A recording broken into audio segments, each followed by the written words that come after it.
Halo pelajar Pancasila dimanapun kalian berada, khususnya untuk kelas 10 Sekolah Penggerak.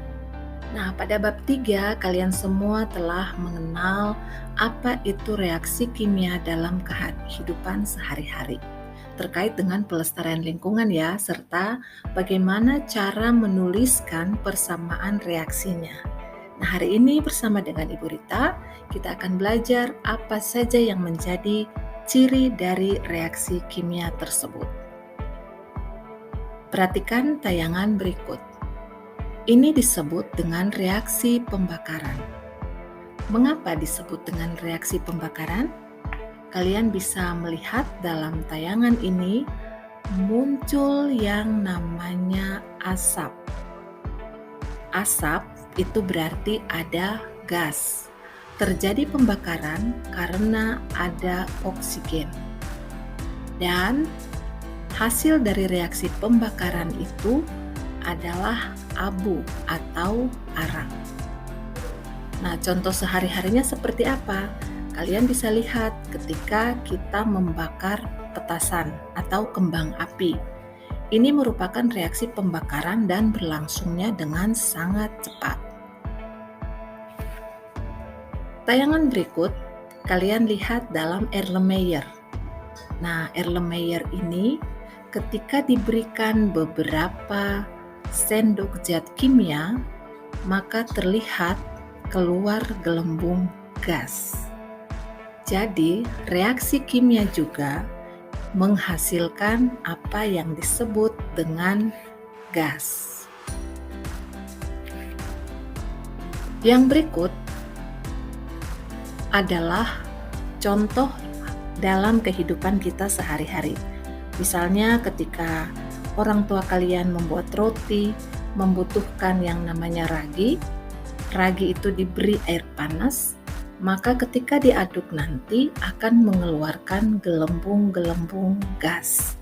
Itu adalah contoh reaksi kimia yang menghasilkan gas dalam kehidupan sehari-hari. Reaksi selanjutnya adalah reaksi pengendapan. Perhatikan video berikut ini. Ketika selesai diputar, maka terlihat bahwa ada yang tampak dalam gelas kaca tadi. Ternyata tidak semuanya larut, berarti ada pengendapan. Nah, contoh sehari-hari, misalnya untuk kalian yang tinggal di daerah Maluku, Papua, pasti kenal nih. Ini adalah tanaman sagu yang sudah diambil tepungnya. Nah, ketika akan dibuatkan makanan khas daerah, biasanya kan dicampur dengan air. Ketika dicampur dengan air, dia akan mengendap. Nah, endapan itu adalah contoh salah satu reaksi kimia. Yang berikut adalah reaksi perkaratan. Perhatikan tayangan yang berikut. Ini awalnya adalah besi yang bersih dan kelihatan tidak memiliki karat. Tapi dengan berlalunya waktu, reaksi perkaratan ini dapat terjadi walaupun secara lambat. Reaksi perkaratan meninggalkan warna yang merah, sehingga besi yang berkarat umumnya berwarna merah kemerahan. Yang berikut adalah reaksi pembusukan. Nah, reaksi pembusukan contohnya pada makanan atau buah-buahan, seperti tayangan berikut. Kelihatannya belum terjadi pembusukan, tapi ketika ada pembusukan terjadi, warnanya mulai menjadi berubah. Nah, kita kembali ke pembahasan tadi. Ternyata dalam hidup kita banyak berhubungan dengan reaksi-reaksi kimia.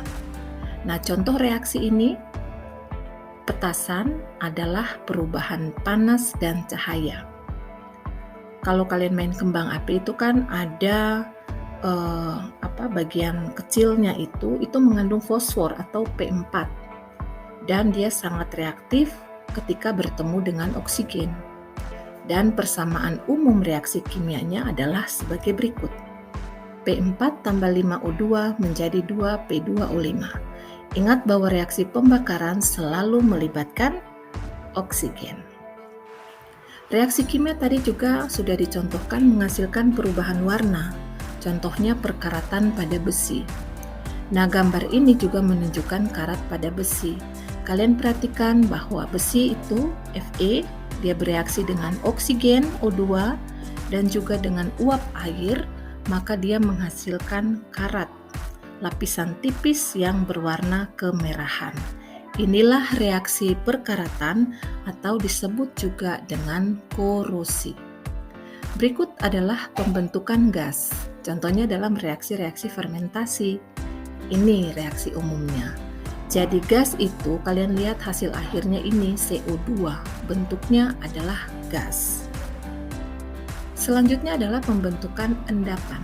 Kalau mengendap berarti fasenya adalah fase es. Ini adalah fase es, endapan. Kita sudah belajar tentang itu minggu lalu. Berikut reaksi pembusukan. Reaksi pembusukan itu mengeluarkan bau. Nah, bau itu gas. Gas yang dihasilkan dalam proses pembusukan adalah gas H2S. Baunya seperti bau telur busuk. Oke, anak-anak. Mari kita berlatih dalam kelompok. Kita diskusikan beberapa reaksi berikut ini. Nah, dalam panduan nanti, masing-masing kelompok akan mendiskusikan tentang reaksi yang terjadi dalam kehidupan kita. Pertama, apakah reaksi kimia itu terjadi dalam contoh yang tadi Ibu tayangkan? Lalu alasannya apa? Yang kedua, tuliskan ciri-ciri reaksi kimia yang terjadi dalam contoh tersebut. Ciri apa saja yang muncul? Dan yang ketiga, tuliskan persamaan reaksi kimia setaranya. Ya. Nah, anak-anak, demikian materi kita hari ini. Jangan lupa dalam diskusi kelompok nanti kalian membuatnya dalam bentuk presentasi yang menarik sesuai dengan bakat dan minat kalian. Boleh dalam bentuk infografik, boleh dalam bentuk poster, boleh dalam bentuk video, komik, PowerPoint, ataupun yang lainnya. Ibu tunggu ya di kelas dan kita akan mendengarkan presentasi dari pelajar Pancasila yang hebat-hebat. Sampai jumpa di kelas.